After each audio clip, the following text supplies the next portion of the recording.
কৃষ্ণ। তাৰ পাছৰ পদটো মাধৱ গুৰুজনাই লিখি থৈ গৈছে, সকলনি গমলতা তাৰ অবিনাশী ফল, কৃষ্ণ নাম চৈতন্য স্বৰূপ, সুমধুৰ সুমংগল, সদায়ে হেলায়েলুয়া, নৰ মাত্ৰ তৰে ভৱকূপ। কৃষ্ণ দেখিছানে?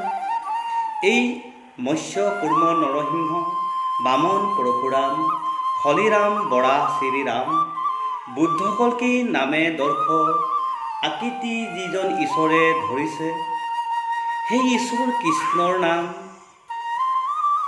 এনেকুৱা এটা নিগমলতা যাৰ কেতিয়াও শেষ নহয়। কৃষ্ণৰ নামষাৰ এনেকুৱা এটা, গম পাইছানে? এনেকুৱা এটা মানে নিগমলতা যাৰ বিনাশ কেতিয়াও নহয়, শেষ নাই, অবিনাশী ফল দিয়ে।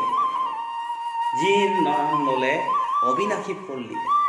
আমি এতিয়া যেতিয়া হ'লেও আমি কেতিয়াবা পূজা পাতল ইত্যাদিবিলাকত দেখোঁ, তাত কি কৰে? ফল বাঞ্ছা কৰে, নহয় জানো? হে প্ৰভু আমুক দিয়ক, হে মা মাতি আমুক দিয়ক, চবেই কি কৰে? ফল বাঞ্ছা কৰে। ঈশ্বৰে কৈছে তুমি মোৰ নাম লোৱা, কিন্তু ফলৰ আশা নকৰিবা, কোনো ফলৰ বাঞ্ছা নকৰিবা। সেয়েহে ঈশ্বৰ কৃষ্ণৰ নাম লৈ থাকিলে একমাত্ৰ চৈতন্য নাম, বাকীবিলাক কোনো চৈতন্য নাম নহয়, চব বিনাশ হৈ যায়। একমাত্ৰ চৈতন্য স্বৰূপৰ নাম হৈছে ঈশ্বৰ কৃষ্ণৰ নাম। আৰু সেই কৃষ্ণৰ নাম যদি আমি লৈ থাকোঁ, ইয়াৰ কি কয়? শেষ নোহোৱা ফল পায়, অবিনাশী ফল। কৃষ্ণৰ নামত অবিনাশী ফল দিয়ে, তাত বিনাশ নোহোৱা ফল মানে, গম পাইছানে? বাকী সকলোতে আমাৰ যি ফল হয়, এই আশীৰ্বাদ দিলে, ফল দিলে আৰু শেষ হৈ যায়, সেই ফল আকৌ শেষ হৈ যায়। কিন্তু কৃষ্ণৰ নাম যি চৈতন্য নাম আমি লৈ থাকিলে কেতিয়াও তাৰ ফল শেষ নহয়, অলপ অলপকৈ আহি থাকিব। আৰু ইমান ধুনীয়া সুমধুৰ নাম, গম পাইছানে? ঈশ্বৰ কৃষ্ণৰ নামটো ইমান সুমধুৰ, নিজে ভাবি চোৱাচোন একবাৰ।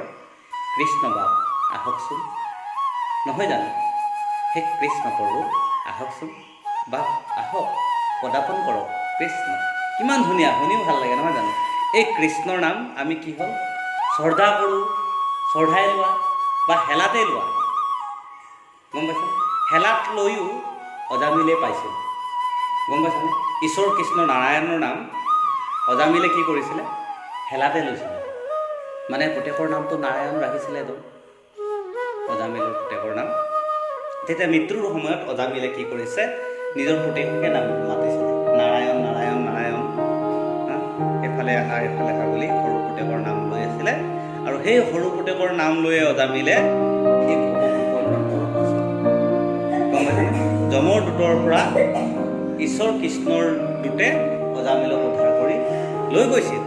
সেয়েহে যি চৈতন্য ঈশ্বৰ নাম সুমধুৰ সুমংগল, এই ঈশ্বৰ নাম আমি শ্ৰদ্ধাতে ল'ম বা হেলাতেই ল'ম, যেনেধৰণে ল'ম, ইয়াৰ তোমাৰ ফল, অবিনাশী ফল ঈশ্বৰ কৃষ্ণই দিয়ে। আৰু ঈশ্বৰ কৃষ্ণৰ এই অবিনাশী ফলস্বৰূপ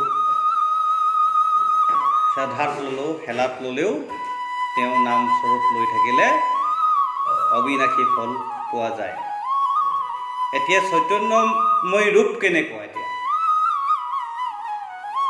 সেইটোহে আচল বস্তু। এতিয়া চৈতন্য নাম কেনেকৈ হ'ল? কাৰণ আমাৰ এই শৰীৰটো, সম্পূৰ্ণ এই শৰীৰটোৰ ভিতৰত আত্মা নথকালৈকে এই শৰীৰটো যিদৰে জড় হৈ পৰে, ই জড়। যেতিয়াই আত্মা বিৰাজ হয় তেতিয়া ই চৈতন্য হৈ যায়। গতিকে এই কৃষ্ণময়ী আত্মা যেতিয়া থাকিব তেতিয়াই ই চৈতন্য হয়। সেয়েহে কৈছে যে কৃষ্ণময়ী আত্মাটোহে প্ৰকৃত চৈতন্য, ইহে জীয়াই ৰাখি পেলাই লৈ ঘূৰি ফুৰিছে। সেয়েহে কৃষ্ণৰ নামটো চৈতন্য স্বৰূপ বুলি কৈছে। তেওঁহে ইফালে ইফালে লৈ ফুৰিছে এই আত্মা।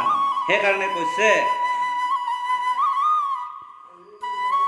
বুদ্ধ কল্কি নামে দৰ্শ আকৃতি ধৰিছা কৃষ্ণ তজুপাই কৰোঁ প্ৰণাম। আৰু কি কৈছে সদানন্দ সনাতন হেনয় কৃষ্ণক সদা উপাসা কৰোঁ হৃদয়ত।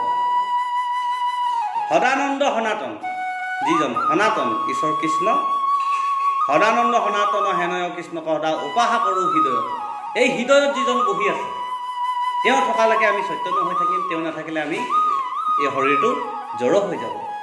গতিকে এই আত্মাময় কৃষ্ণ যেতিয়ালৈকে হৃদয়ত আছে তেওঁৱে চৈতন্য, তেওঁৱে সকলোকে চৈতন্য কৰি ৰাখিছে। বাকী এই শৰীৰত থকা সম্পূৰ্ণ দেৱতাসমূহ কি হয়? জড়।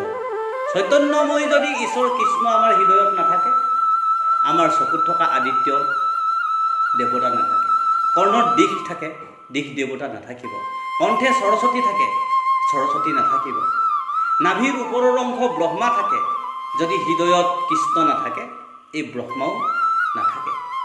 জিভাত বৰুণ থাকে, এই বৰুণো নাথাকিব। শিৰত শংকৰ থাকে, তেওঁ নাথাকিব। চৰণত বিষ্ণু থাকে, তেওঁ নাথাকিব।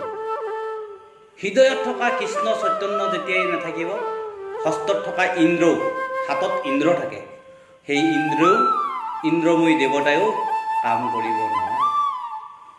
গম পাইছানে? এই সমস্ত দেৱতা, শৰীৰত বাস কৰা দেৱতা কি হৈ পৰিব? জড় হৈ পৰিব। সেয়েহে কৈছে একমাত্ৰ ঈশ্বৰ কৃষ্ণৰ নামেই চৈতন্য।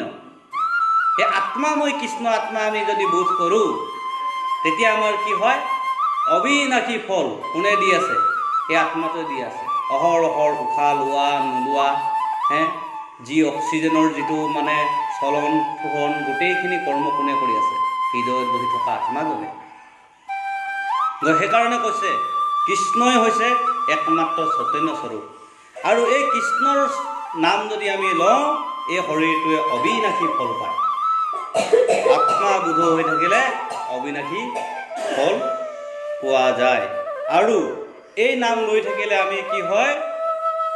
নৰে কি কৈছে? হেলাত ল'লেও, হেলাটো যদি লয় সেইজন নৰে কি কৰে?